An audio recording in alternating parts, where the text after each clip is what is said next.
Are we introducing ourselves? Yeah, just come close to the mic so everybody can, and talk loud. All right, you got it. Well, my name is Bernard. You know what I'm saying? My name is Zahra. 100%. Okay, so we are Kamala Harris supporters. Or Kamala Harris, rather. As of now. Maybe, we'll see. You guys are Trump supporters as of now. Yeah. Hey my love, so you're welcome back to my channel. It's your girl BB Harry Froze, and I'm back again for another reaction video. So I bring to you CharlieKirk, and the title of this one states Charlie and Vivek take on two students claiming Trump anti-American. How can they be claiming that Trump is anti-American? I can't wait for us to watch these guys. This is gonna be a heated one. So if you haven't subscribed to my channel, do well to hit the subscribe button, subscribe to my channel, give us a huge thumbs up, and without further ado, let's get right into this video. Are we introducing ourselves? Yeah, just come close to the mic so everybody can, and talk loud. All right, you got it. Well, my name is Bernard. You know what I'm saying? My name is Zahra. 100%. Okay, so we are Kamala Harris supporters. Or Kamala Harris, rather. As of now. Maybe, we'll see. You guys are Trump supporters as of now. Yeah, exactly. Basically, we're gonna talk about we wanted to ask y'all about two main points, right? Which is essentially, we believe that Trump is anti-American, anti-patriotic fundamentally. Our primary opposition to Trump is that he is anti-American and anti-patriotic. He fundamentally undermines American values. Yes. Okay. So then. So tell us why. Why? Give us 3 examples how Donald Trump has undermined American values. Absolutely. So the first, I'll say the lightest example, is going to be rhetoric on Twitter. He said openly on Twitter that we should suspend the Constitution. I feel as though that's fairly anti-American. He's the next much larger point is going to be January 6th. I think the whole January 6th thing overall is a major problem for Trump as an American in general.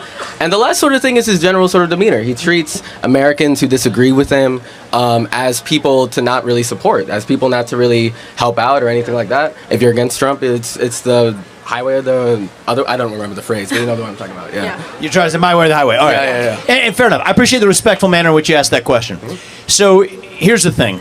If you care about defensive democracy, here's what democracy is about to me. Okay. Is do you get to do what we just did, where you get to express yourself and your opinion freely, as long as I do or Charlie do or what's your name? Zahra. Or Zahra does in return. That's American democracy. That's the whole ball game. If we lose that, we don't have a country. Okay. So here's what's happened under 4 years of Joe Biden. Okay, we have seen the censorship of Donald Trump at the instruction of government agencies. We've seen a lot of people in this country who have been held without going through due process for expressing themselves in the open. We've seen social media companies on the eve of the last election. There was the Hunter Biden laptop story. A lot of people said that if they had seen that story, they would have voted differently. If you wanted to send that on a direct message on Twitter or on Facebook, they suppressed you from doing it. That's not democracy. That's the stuff of banana republics. That's the stuff of third world nations. And so my view is you don't have to agree with 100% of what Donald Trump says to vote for him, and you don't have to agree with 100% of what Kamala Harris says to vote for her too. I'll apply the same standard. But what we want in this country is the basic rules of the road where if you have an opinion, you get to express it without the government censoring you along the way. So when you think about what's anti-American, there's nothing more anti-American than censorship. And if you look at which person was more responsible for censorship, was it Biden-Harris or was it the Donald Trump administration? It's not even close. And that's why I'd encourage you to change your mind. Okay. I do want to ask, though, you say you're supporting Kamala Harris. Can you, either of you, tell me what you think her greatest accomplishment is? Yeah, so, I mean, there's a few. Oh, yeah. Do you want to go first or do you want me? Wait, before we answer that question, I guess I feel like our question wasn't sufficiently responded to or answered. It feels as though you guys pivoted. What is the question? The question is, why do you think that... Okay, so you said he wanted to suspend the Constitution. Did he do that when he was president? No, he did not. But okay, so then why would he do it again when he was president again? So what evidence do you have that Donald Trump would ever suspend the Constitution? Do you think that it is legitimate to be concerned about as an American citizen for a potential presidential candidate, a former U.S. president, to threaten to suspend the U.S. Constitution? He never has. You're misquoting him, but let's just look at what he did, not just rhetoric. Can you give me one instance where he suspended the Constitution when he was president? I mean, he wanted to suspend, I don't know if you want to count it as the Constitution, but again, January 6th. All right, let's talk about January 6th. What happened on January 6th? Well, yeah, it's a long sort of buildup where Donald Trump was working with most of his former staff, including Mike Pence and all the others, to try to get a sort of slate of fake electors to then go up to the Capitol, get a large group of Trump supporters to be really, really riled up. Hopefully they delay the certification of the vote enough so that Mike Pence can break the ECA, and therefore Donald Trump wins by getting these fake electors through that sort of means. Yeah, or what happened, there was a big rally and he said to peacefully and patriotically march to the Capitol, which you believe in, right? To be able to have freedom of speech. I mean, yeah. And the only person to die on January 6th was a Trump supporter killed by one of Nancy Pelosi's bodyguards. So I just want to be clear. Because she was breaking into the Capitol. So you should Ashley Babbitt should be killed? Wow, okay, that's a new one. Well, she was... I just want to be clear. We're not Charlie, defending... do you not believe in stand your ground? Do you not believe that someone was intruding on property of which they should not have been intruding? Well, hold on, but Ashley Babbitt was unarmed. Isn't the whole kind of shtick of the American left, like, don't shoot unarmed people? If I break into your house and I was unarmed, but I was breaking into your house... Was George Floyd, was that a rightful death? No, but probably wasn't breaking into the cop's house. That's well, he was submitted. He was submitted by... Well, so was Ashley Abbott, actually. No, I don't... Ashley Babbitt was retreating at the time that she was shot in the head. Anyway, that's besides the point. What do you think about the fake elector scheme, and what do you think about Trump trying to pressure... They were alternate electors, which, again, alternate electors is a tradition that goes all the way back to the 1960 election with JFK versus Nixon, of which was not considered a threat to democracy. Okay. But I'm interested, though. You guys are super... focused on technical things that we could talk about forever. Let me just ask a question.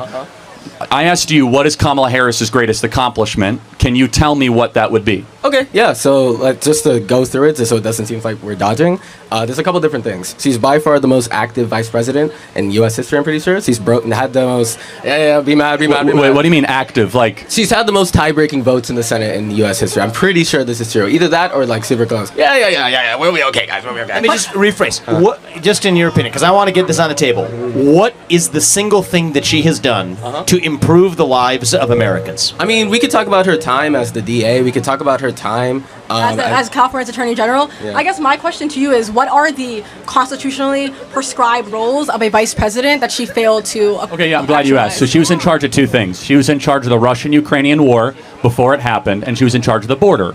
And the withdrawal from Afghanistan. And the withdrawal from Afghanistan. Those three things. The border, we have 10 million illegal people that have come to this country under her watch. She gave a speech at the Munich Security Conference where Vladimir Putin invaded Ukraine and all but invited Vladimir Putin's invasion. And then she was in charge of the withdrawal of Afghanistan. Are those three successful things that we can look to as Kamala Harris being VP? Well, it's really funny because speaking on that 10 million immigrant point, I would be more mad at Kamala Harris if they didn't try to pass a border bill. Right. If they didn't try to pass a border bill. I would be more mad but we don't need new border laws as exhibited by Donald Trump, because under Donald Trump we didn't have any new border laws and border crossings were at an all-time low. Instead, Joe Biden and Kamala Harris, when Donald Trump was president, from 2017 to 2021. I think there was a specific period of time and it was an all-time low. Yeah, it was an all-time low on an average over the 4 years of Trump being president. But the first thing Joe Biden and Kamala Harris did is they rescinded 65 executive actions that Donald Trump put into place. For example, DNA testing. If I were to ask you how many kids right now are missing from the southern border, how many would you say?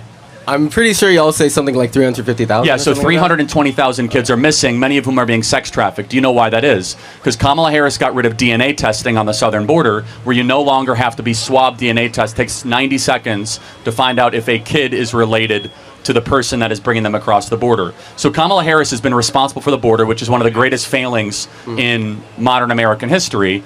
And so, yes, as a vice president, you are tasked with certain projects and certain things. Everything she has touched has been a miserable failure. If that is the case, why would she be a good president? Okay, so a couple different things on that whole immigration point. One, again, it's weird to frame the border thing as like only an additional thing for new laws. Like we know for a fact there's going to be additional border agents. We know for a fact there's going to be additional funding. Additional judges. Additional judges. So remain in Mexico. All right, guys, so thank you so much for watching. A very big kudos to Charlie. I don't know, whenever I watch Charlie's content, I just feel like this man is just so good. And I discovered it was a collaboration with Charlie and Vivek. I hope I pronounced it very well. Charlie and Vivek, right? And I don't know why most of those kids sees Donald Trump as an anti-American. You guys know that Donald Trump advocates for Christianity, and at the same time there are some things that Donald Trump had to readjust in the Constitution. So when they came up with the fact that Donald Trump is an anti-American, probably because of some adjustments he did in the Constitution, there were a whole lot, and you know, I really don't know, but I want to I don't have much to say, but I want to give a big kudos to Vivek. Vivek is such a likable politician. I love the fact that he was able to air his view respectfully, and I love the way he handled this. Like, he went straight to the point, and he just knows how to play around this thing. He went straight to the point, hit the nail on the head, and he's just so good. And you know, when it comes to Charlie, you guys know that Charlie, tell me why I bring Charlie here on my channel all the time, because listening to Charlie is something that gives me hope. It makes me feel like there are some sensible and responsible advocates and activists in the world that can actually stand for the truth. You know, Charlie and Vivek are one of the two eloquent, passionate, and insightful speaker anyone would ever have. I don't know if I'm making sense.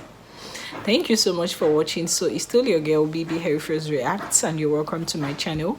If you haven't subscribed, do well to hit the subscribe button. Subscribe to my channel, give us a good thumbs up, like this video. We've come to the end of today's video. Don't go too far, trust me, I'll be right back, and I'll see you in my next video. Bye.